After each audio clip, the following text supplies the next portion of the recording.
현월TV 바스콘 동지 여러분, 지난 주말과 주일 주간에서 평안하셨습니까? 새롭게 시작된 한 주간도 성삼일체 하나님께서 여러분과 늘 함께 하시기를 원합니다.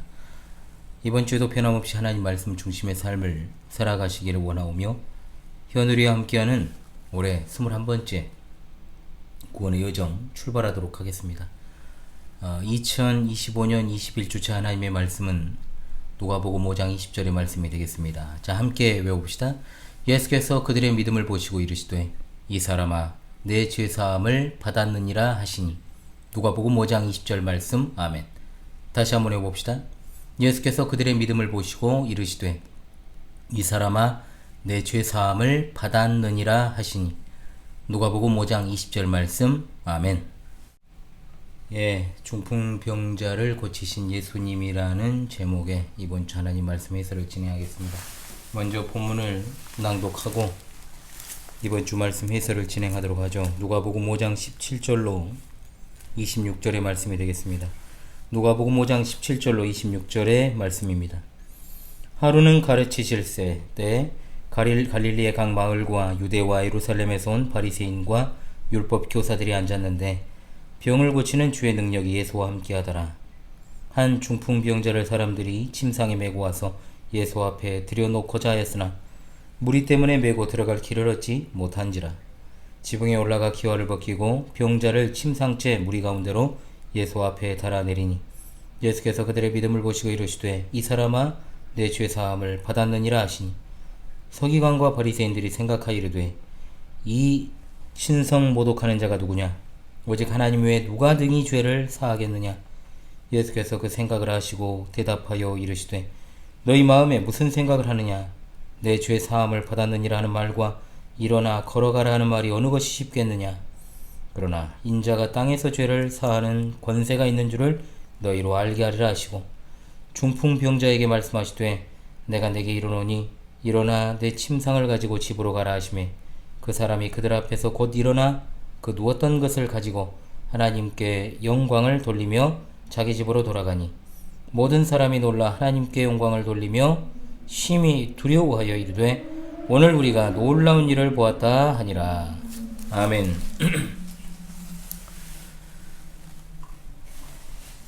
오늘 본문 5장 17절에서 6장 16절까지 총 이제 5문단이 나옵니다. 4장 14절부터 이어지는 예수님의 갈릴리 1차 사역이 연속된 말씀이 되겠습니다. 4장 14절로 5장 16절까지의 말씀이 예수님께서 성령님의 능력으로 이사야의 예언대로 억눌린 자들에 대한 구원자로서의 사역을 시작하신 것을 보여준다면 5장 17절로 6장 16절까지의 내용은 그와 동시에 유대 종교 지도자들의 반대, 배척에 직면하시는 모습이 드러납니다. 5장 17절로 26절의 오늘 말씀은 예수님께서 한 중풍병자를 고치시는 사건에 관한 말씀입니다. 이 부분은 마태와 마가에 모두 기록되어 있는 말씀이지만 누가복음에서는 독특하게 그 사건 현장에 갈릴리, 유대, 예루살렘에서 모여든 바리새인들과 서기관이 있었다는 사실을 미리 밝히고 있다는 점입니다. 예수님께서 갈릴리에서 사역하신 그 시작 초기임에도 벌써 예수님의 소문이 가나안 땅 전역에 퍼졌다는 것을 보여주고 예수님의 영향력이 갈수록 커짐에 따라 기존의 유대 종교 지도자들은 자기 위치의 위협을 느끼고 경계에 경계를 더한 것입니다. 특별히 이 부분에서 예수님께서 중풍병자를 고치신 사건은 단순히 한 사람이 육신의 질병을 치유하신 것 이상의 의미를 지니고 있는데 그것은 곧 예수님께서 이 사건을 통해서 중풍병자에게 죄사함을 선포하시는 모습에서 잘 드러납니다. 이걸 본 바리새인과 서기관들이 죄를 사하는 일은 하나님만 하실 수 있는 일이라 여기며 예수님의 행위가 이른바 신성 모독이라고 생각을 했습니다. 그러나 오히려 예수님께서는 이 사건을 통해서 자신의 신성, 즉 하나님이심을 명백하게 나타내 보이셨습니다. 한마디로 신성 모독죄를 저지른 건 예수님이 아니라 유대 종교 지도자들이었던 것이죠. 예수님께서는 죄를 사하는 것과 중풍병자를 고치는 것 중에 무엇이 더 어렵겠느냐라고 그들에게 질문하시면서 실제로는 속으로 죄사함을 선포하는 것보다 중풍병자를 고치는 것이 더 어려운 문제라고 생각한 바리새인이나 서기관에게 중풍병자를 그들의 눈앞에서 낫게 하심으로 자신께서 죄를 사할 권세를 지니신 하나님이심을 입증해 보이신 것입니다. 이렇듯 예수님께서 중풍병자를 고치신 사건은 단순히 한 사람의 육신의 질병을 고치신 기록으로 그치는 것이 아니라 예수님께서 스스로 하나님이심을 선포하는 아주 중요한 자기 선언의 사건이 되는 겁니다. 이러한 예수님의 사역을 우리 함께 상세하게 상고하며 함께 하나님께서 주시는 은혜를 누릴 수 있기를 간절히 원합니다. 첫째로, 한 중풍병자를 사람들이 침상에 누인 채로 메어와 예수님 앞에 데리고 왔습니다. 17절에서 19절의 내용이죠. 이 부분은 마태복음 9장 1절로 8절 그리고 마가복음 2장 1절로 12절의 말씀과 병행을 이룹니다. 본절이 드러내는 건 예수님께서 가버나움에 들어가셔서 말씀 사역을 계속해서 하시던 중에 병을 고치는 하나님의 능력이 예수님과 함께 하였다는 것을 보여주고, 동시에 그 현장에 바리새인과 율법 교사가 있었다라고 말씀합니다. 개역개정 성경에서 율법 교사로 번역된 이 단어는 율법을 절대시하는 유대 종교 지도자들을 가리키는 말로 대부분이 바리새파에 속해 있었죠. 그들은 당시 이스라엘의 종교 지도자로 활동했지만 실제로 유대 백성들에게 어떤 구원의 메시지나 능력도 전달하지 못했습니다. 그러나 우리 예수님은 능력 있는 탁월한 말씀을 전하시면서 백성들의 병을 치유하셨으므로 당시에 그들과 너무나도 대조적인 모습을 보여주신 거죠. 이 율법 교사들은 예수님이 백성들을 현혹하여 그들의 마음을 훔친다 생각하여 어떻게 해서든지 예수님께로부터 책잡을 것을 찾으러 그곳에 갔지만 예수님의 권세와 능력을 보고 큰 충격만 받고 말았습니다. 그럼 어떻게 해야 되겠습니까? 겸손하게 엎드려서 그분을 따라야 하는 것이 맞지만 그들은 오히려 예수님을 공격합니다. 율법과 전통에 대한 지식을 갖추고는 있어도 그들은 자기들의 눈앞에 계신 분이 메시아이신 예수 그리스도이심을 알아보지 못하므로 그들의 지식이 죽은 지식이라는 걸 드러낼 뿐이었죠. 아무리 성경에 대한 지식이 풍부해도 성령님의 조명과 깨닫게 하신 은혜가 없으면 오히려 그 지식이 하나님을 대적하는 방향으로 갈 수 있다는 걸 우리가 잊어서는 안 될 것입니다. 능력의 주님께서 이렇게 가르치실 때 사건이 발생합니다. 한 중풍병자를 사람들이 침상에 메고 와서 예수님 앞에 들여놓고자 한 겁니다. 자, 그런데 누가의 기록은 마태, 마가보다 상세한데 기우이는 뭐겠습니까? 의학적 지식을 가진 장의사가 아니라 의사였기 때문이죠. 네, 갑자기 또 생각나네요. 의사입니다. 의사. 정확하게 한 중풍병자라고 번역된 부분을 직역하면 오랫동안 중풍병을 앓은 어떤 사람이다. 즉, 이 중풍병자는 예수님께 와서 고침받기 이미 오래전부터 중풍병으로 고생했던 사람이다. 그러니까 거동이 어려우니까 침상째 와야 되는 거죠. 마태와 마가는 단순히 중풍병이라는 증세만 가리키는 단어를 사용했습니다만 누가는 보다 정확하게 그가 얼마나 이 병으로 그동안 고생하며 살아왔는지를 드러내고 있고, 또한 이러한 병을 고치실 예수님이 얼마나 능력이 있으신 주님이신지를 드러내고 있는 겁니다. 이 중풍병자는 가버나움에 놀라운 치유의 능력을 가진 예수님께서 오셨다는 소문을 듣고 자기도 치유받을 수 있다는 소망을 갖게 되었으며 결국 네 사람의 도움을 받아 예수님께 나아갈 수 있게 된 것입니다. 중풍병자를 침상째 메고 예수님이 머물고 계신 집에 온 네 사람이 집안에 빽빽하게 온 집에 있는 사람들의 장벽을 뚫기 어렵습니다. 그러자 그들은 포기하지 않고 가옥 밖에 설치된 계단을 이용해 지붕 위로 올라간 것입니다. 이스라엘의 가옥은 기본적으로 돌로 만들어져 있고 지붕은 작은 나무들을 걸치고 집으로 덮은 다음에 진흙을 발라놓는 식으로 만들어져 있으니까 뜯으려고 마음먹으면 쉽게 뜯어낼 수 있는 구조였다는 거죠. 한편으로는 이렇게 지붕을 뜯어내면 안에 있는 사람들이 얼마나 놀라겠습니까? 그리고 뜯다 보면 흙먼지가 밑으로 떨어지겠죠. 어찌되었든 중풍병자를 침상째로 달아내리기 위해서는 노력뿐만 아니라 용기도 필요했을 것으로 보입니다. 어찌되었든 그들의 시도는 성공했고 예수님 앞에 중풍병자가 누워있는 침상을 내리는데 성공했습니다. 이렇게 한 이유는 간단하죠. 예수님께서 손을 내밀어 사람들을 안수하시고 고치신 장면을 많이 보았기 때문에 직접 만지시지 않아도 고치실 수 있는 예수님에도 불구하고 그들은 어찌되었든 이 사람이 고침받으려면 예수님의 손길이 닿는 곳에 가야 한다는 생각을 한 겁니다. 그런 이해를 바탕으로 이런 수고스러운 과정을 거쳐서 예수님 앞에 환자를 위치하는데 성공하게 되었습니다. 둘째로, 이렇게 나온 중풍병자에게 예수님이 죄사함을 선포하시자 서기관과 바리새인들이 신성모독이라고 비난합니다. 이 부분에서 종교 지도자들의 비난을 다루기 전에 먼저 짚고 넘어가야 될 것은 20절의 말씀이죠. 예수께서 그들의 믿음을 보시고 라는 말입니다. 이 말씀에 대한 지나친 확대 해석은 금물입니다. 예수님께서 마치 중풍병자를 메고 와서 달아내린 네 사람의 믿음을 보고 감동받아서 중풍병자를 고쳐주신 것처럼 생각해서는 안 된다는 겁니다. 물론 그들에게 믿음이란 단순한 거예요. 예수님의 손길에 닿기만 하면 나을 것이라는 믿음. 자, 그 열매가 나타난 건 사실입니다. 그러나 예수님께서 주목하신 것은 중풍병자를 메운 사람들이 아니고 환자 자신의 믿음을 가장 주목하셨다는 것을 잊어서는 안 됩니다. 중요한 건 그 다음입니다. 중풍병자에게 예수님은 그가 바라고 원하는 것, 즉 육신의 질병을 고치시는 말씀을 먼저 하시지 않고 뭐라고 말씀하십니까? 이 사람아 내 죄사함을 받았느니라 말씀하십니다. 이 사람아, 이 사람아. 이 말이 주는 의미가 있습니다. 사람이란 존재가 어떤 존재입니까? 원죄 가운데 태어나 죄의 지배를 받아 살아갈 수밖에 없고 그로 인하여 온갖 연약한 질병을 짊어지고 살아갈 수밖에 없는 존재입니다. 그런 불쌍한 존재를 긍휼히 여기시는 마음으로 이 사람아 라고 부르신 거예요. 예수님은 오랫동안 중풍병으로 고통당한 그 사람을 보시면서 너는 참으로 연약한 인간이로구나 안타까운 마음으로 그 호칭을 사용하신 겁니다. 사함을 받았다는 말은 용서하다는 뜻입니다. 그런데 완료 수동태입니다.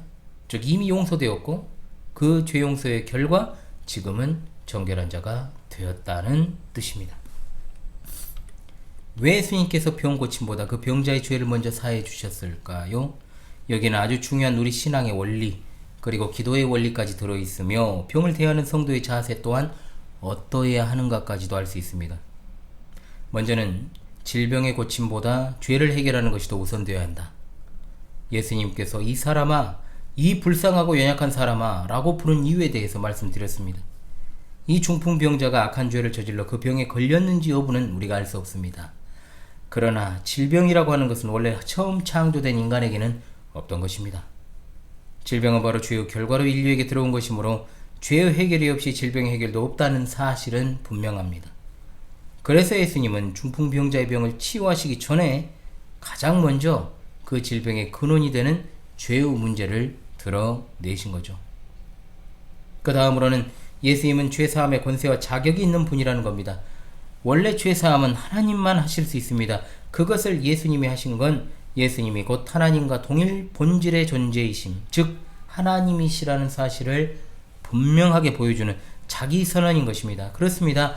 우리가 겪는 모든 문제들의 근원은 바로 죄입니다. 죄 문제를 해결하지 않고는 궁극적인 문제 해결이 없습니다. 가장 시급한 문제고 가장 해결해야 될 문제입니다. 그러나 하나님을 알지 못하는 자들, 거듭나지 못한 자들, 세상에 속한 자들은 그것이 가장 근본적인 문제라는 것을 알지 못한 채 여러가지 세상적, 인간적 방편으로 자기들의 구원을 위해 지금도 노력하면서 멸망의 급행열차를 타고 거기에 내던지며 뛰어가고 있는 겁니다. 죄를 사하시는 것, 죄의 문제를 해결해 주시기 위하여 하늘 보좌를 버리시고 이 땅에 오신 예수님이십니다. 우리 예수님은 택자들을 위하여 십자가에 달려 돌아가심으로 그 대속의 사역을 성취하시고 완성하셨습니다.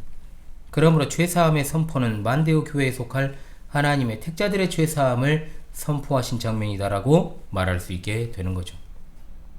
따라서 이미 죄사함 받은 성도가 질병에 대한 바른 인식을 가질 필요가 있습니다.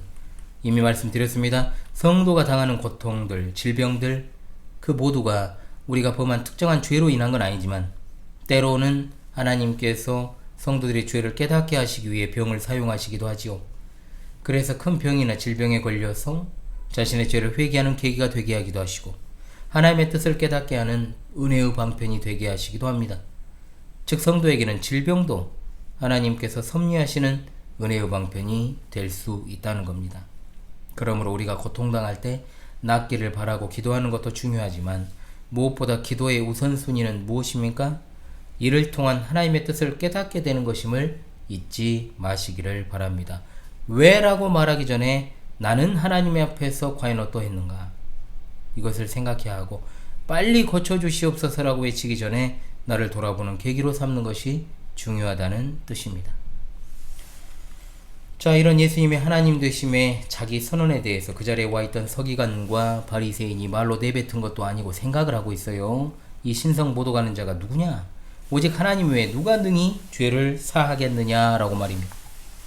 자신들이 본 예수님의 죄사함의 선포에 대해서 서로 속으로 이제 자문자답하면서 이런저런 생각들을 하고 있던 거예요. 생각하다는 말이 마가복음에서는 마음에 의논하기를 이라고 되어 있습니다. 자, 마음은 영혼의 좌소입니다. 사람의 감정과 생각을 다스리는 곳이죠.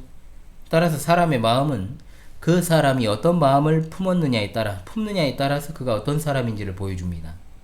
사람은 사람의 마음을 읽을 수 없지만 우리 하나님은 우리 마음을 다 아시고 거듭나지 못한 자는 그 마음 안에 성령께서 거하시지 않으므로 악한 생각을 할 수밖에 없습니다.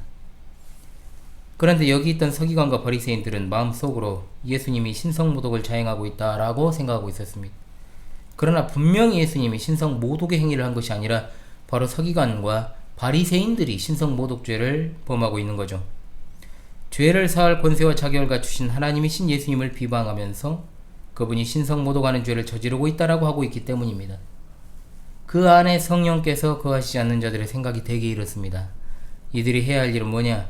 속으로 비난하는 게 아니라 마땅히 그리스도께서 무슨 권리로 이러한 권위를 행사하시는가? 이와 같은 정당한 의문을 품고 탐구해야 하는 것이 옳지만 기본적으로 인기를 끌고 있는 이 사람이 자신들의 위치를 위협하고 있다고 여긴 나머지 그분을 저주하고 있는 것입니다. 얼마나 안타깝고 불쌍한 모습입니까?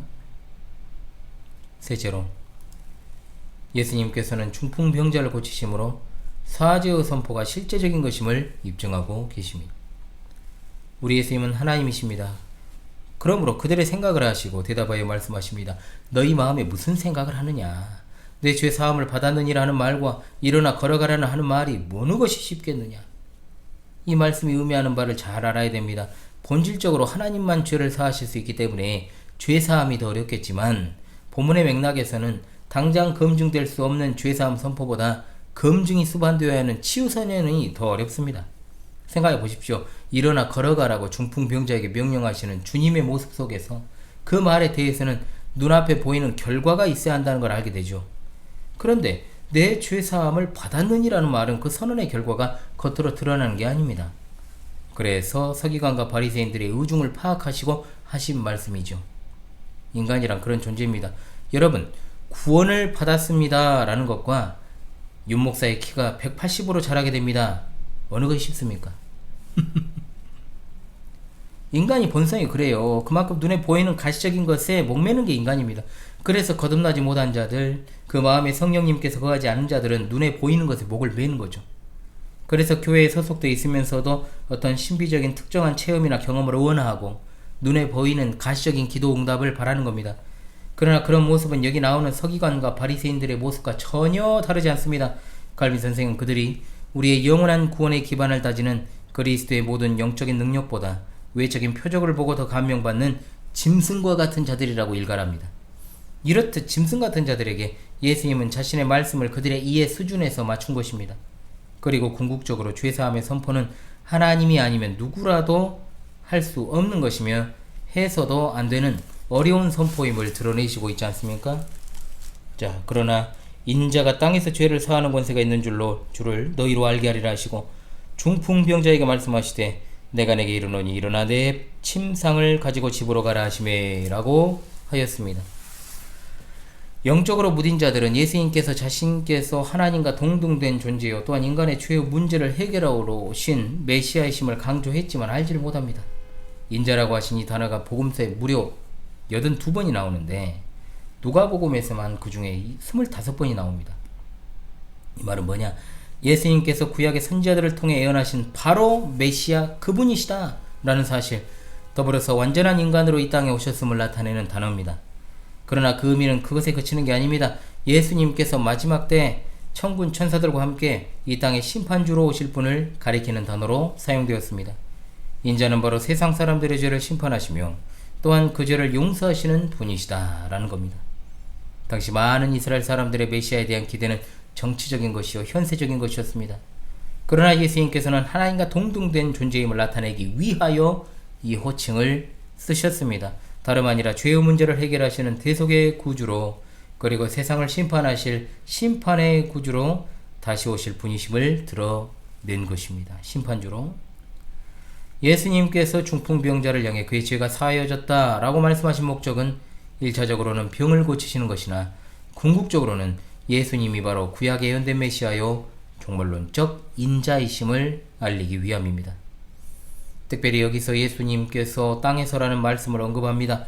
죄 사함의 권세가 땅으로 보냄받은 하나님의 아들 자신에게 있다는 사실을 분명하게 말씀하신 것입니다. 즉 예수님께서 병을 고치고 여러 이적을 행하시는 목적은 사람들로 하여금 자신이 메시아라는 사실을 깨닫는 믿음을 갖도록 하기 위함이다 라는 사실을 알게 됩니다. 이러한 인자이신 예수님께서 중풍병자에게 명하십니다. 내가 내게 이르노니 일어나 내 침상을 가지고 집으로 가라고 말입니다. 예수님은 중풍병자의 죄를 먼저 사해 주신 후에 그의 육체적 질병도 완치시켜 주셨습니다. 예수님은 중풍병자의 영적인 육적인 문제를 모두 해결하셨습니다. 이것은 세상의 어떤 의사들도 지니지 못할 권세입니다. 능력입니다. 예수님은 중풍병자를 치료하시면서 의료 조치도 행동도 하지 않으시고 오직 말씀으로 치유하셨습니다. 이를 통한 예수님의 신적 권능이 또한 드러납니다. 그를 메고 왔던 네 사람의 도움이 전혀 필요 없는 완전한 회복이 이루어지게 된 것입니다. 아멘. 우리 주님의 명령이 떨어지기가 무섭게 그 병자는 즉시로 일어났고 예수님의 말씀은 지체 없이 성취되었음을 부각시킵니다. 조금 전까지도 중풍으로 사지가 마비되어 조금도 운신할 수 없어 침상에 매어서 올 수밖에 없던 그가 이제 침상을 박차고 일어나 그것을 심지어 가지고 자기 발로 집에 돌아갔을 뿐만 아니라 예수님이 지시하지 않은 행위까지도 하죠. 뭡니까? 하나님께 영광을 돌리는 것입니다. 할렐루야. 아멘. 그는 실로 영육간에 치료받은 것입니다. 이것은 오직 하나님만이 하실 수 있는 일이기 때문에 그가 자신의 죄를 사함받고 병 고침받은 그 감격에 하나님께 감사와 영광을 돌리지 않을 수 없었던 것입니다. 누가는 하나님의 은혜를 받은 후에 마땅히 돌려드려야 되는 감사와 영광을 아주 중요하게 기록합니다.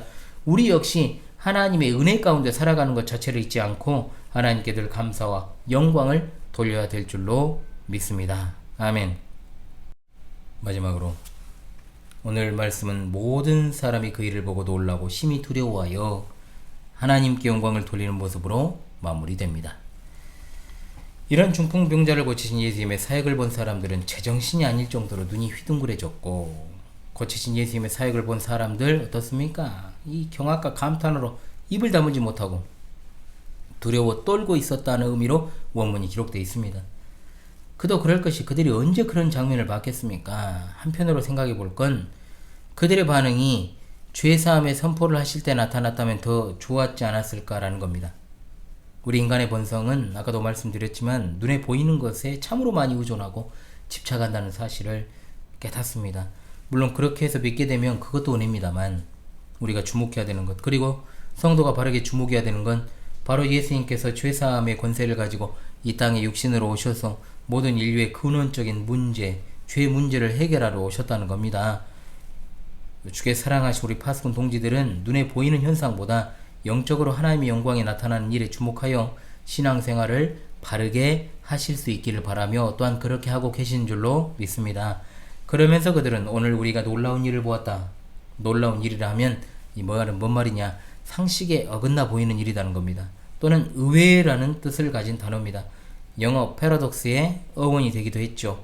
사지가 완전히 마비된 병자가 말씀 한마디에 완전히 회복되어 제발로 돌아간 일련의 그 과정은 인간 세상에서 전혀 듣지도 보지도 못한 기적이었고, 두 눈으로 목도하지 않고 소문으로 들었다면 전혀 못 믿어 했을 만한 그런 의외의 놀라운 사건이었음을 잘 보여주고 있습니다. 주께 사랑하신 우리 파수꾼 동지들이시여, 오늘 말씀을 통하여서 우리가 오늘날 교회에 주시는 말씀에 크게 주목해야 됩니다. 인생에서 가장 시급하고 가장 근원적인 문제를 해결해 주시기 위해 이 땅에 오신 우리 주 예수 그리스도를 깊이 생각하고 죄사함의 은혜를 날마다 간구하며 늘 회개함으로 우리 영혼을 순결하게 유지시켜 나가야 할 것입니다. 구원받은 자로 살아가는 것, 우리의 삶 자체가 하나님의 은혜임을 잊지 말고 늘 하나님께 영광을 돌리는 택함 받은 신실한 구원의 백성들로 살아가시기를 바랍니다. 눈에 보이는 것에 집착하지 말고 영원한 저 천국을 향하여 영적인 순례자로 함께 발맞춰 걸어 나갑시다. 다시금 이번 주 하나님 말씀을 외우며 힘차게 이번 주도 출발하도록 하겠습니다. 예수께서 그들의 믿음을 보시고 이르시되 이 사람아 내 죄사함을 받았느니라 하시니 누가복음 5장 20절 말씀. 할렐루야 아멘. 예, 찬송가 488장 우리 함께 부르며 이번 주 말씀 해설을 마무리하겠습니다. 488장 이 몸의 소망 무언가 찬송합니다. 이 몸의 소망 무언가 우리 주 예수뿐일세. 우리 주 예수밖에는 믿으리야 주 없도다. 주 나의 반석이시니 그 위에 내가 서리라. 그 위에 내가 서리라. 무섭게 바람 부는 밤 물결이 높이 설렐 때 우리 주 크신 은혜에 소망에 닻을 주리라. 주 나의 반석이시니 그 위에 내가 서리라. 그 위에 내가 서리라. 세상에 믿던 모든 것 끊어질 그날 되어도 구주의 언약 미사와 내 소망 더욱 크리라. 주 나의 반석이시니 그 위에 내가 서리라. 그 위에 내가 서리라. 바라던 천국 올라가 하나님 앞에 배울 때 구주의 의를 힘입어 어여시 바로 서리라. 주 나의 반석이시니 그 위에 내가 서리라. 그 위에 내가 서리라.